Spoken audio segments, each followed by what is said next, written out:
അതുകൊണ്ടാണ് പറയുന്നത് കാള് ശരിക്കും പാരഡൈസ് ഫോളിൽ പോകുന്നില്ല.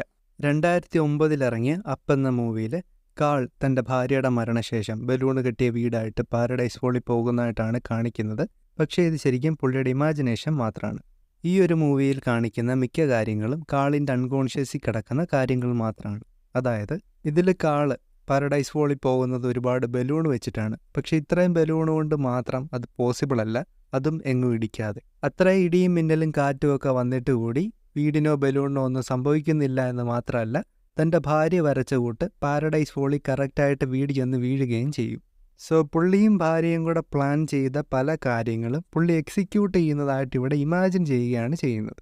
അതേപോലെ കാളിൻ്റെ ചൈൽഡ്ഹുഡ് ഹീറോ ആയിരുന്നു ചാൾസ്. പക്ഷെ ചാൾസ് ഉഡായിപ്പാണെന്ന് മനസ്സിലാക്കുമ്പോൾ പുള്ളിക്ക് അതിയായ ദേഷ്യം തോന്നുന്നു. അതുകൊണ്ടാണ് ചാൾസിനെ പിന്നീട് വില്ലനായിട്ട് കാണിക്കുന്നത്.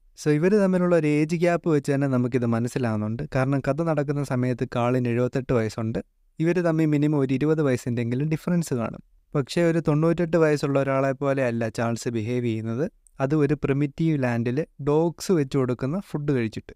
അതേപോലെ കെവിൻ എന്ന് പറയുന്നത് തൻ്റെ ഓൾഡ് ഹീറോ ആയിട്ടുള്ള ചാൾസിന് ഒരിക്കലും കണ്ടുപിടിക്കാൻ പറ്റാത്തൊരു ബേർഡാണ്. അപ്പോൾ അതിനെ കണ്ടുപിടിക്കുക എന്നുള്ളൊരു ആഗ്രഹം എന്നും കാളിൻ്റെ മനസ്സിലുണ്ടായിരുന്നു. തൻ്റെ വീടിൻ്റെ കളറും മറ്റുമൊക്കെ വെച്ചിട്ട് പുള്ളി ഈ ബേർഡിനെ ഇമാജിൻ ചെയ്യുകയാണ് ചെയ്യുന്നത്. നമ്മളിവിടെ നോക്കുകയാണെങ്കിൽ ഇത്രയും വലിയ കാടിനകത്ത് ആകെപ്പാടെ 2 സ്പീഷീസ് ആനിമൽസിനെ മാത്രമേ നമ്മൾ കാണുന്നുള്ളൂ. ഒന്നാമത്തേത് കെവിൻ എന്ന് പറയുന്ന ബേർഡും രണ്ടാമത്തേത് കുറേ ഡോഗ്സും. ഈ 2 എണ്ണവും പുള്ളിയുടെ ചൈൽഡ്ഹുഡ് മെമ്മറി ആയിട്ട് അസോസിയേറ്റ് ചെയ്തേക്കുന്നതാണ്. ഇതിലെ മറ്റൊരു ക്യാരക്ടറാണ് റസൽ. റസലിനെ നോക്കുവാണെങ്കിൽ കാളിന് തൻ്റേതായിട്ടുള്ള റെപ്രസെൻറ്റേഷനാണ് റസലിലൂടെ കിട്ടുന്നത്. ഇവർ രണ്ടുപേരും കാളും റസലും ഓർഫൻസ് ആണ് ആൻഡ് എക്സ്പ്ലോറേഷൻ ഇഷ്ടപ്പെടുകയും ചെയ്യുന്നുണ്ട്. കാളിന് തൻ്റെ ചൈൽഡ്ഹുഡിൽ നേടാൻ പറ്റാത്ത ഡ്രീംസൊക്കെ തൻ്റെ റെപ്രസെൻറ്റേഷനായിട്ടുള്ള ഈ ഒരു കുട്ടിയിലൂടെ നേടിയെടുക്കുകയും കൂടാണ് ചെയ്യുന്നത്. അതേപോലെ തന്നെ റസലും കെവിൻ്റെ 3 കുഞ്ഞുങ്ങളും ഇവർക്ക് കിട്ടാതെ പോയ കുട്ടികളുടെ റെപ്രസെൻറ്റേഷനാണ്. ലാസ്റ്റ് നമ്മൾ റസലിനെ കാളെടുത്ത് വളർത്തുന്നതായിട്ട് കാണിക്കുന്നുണ്ട്.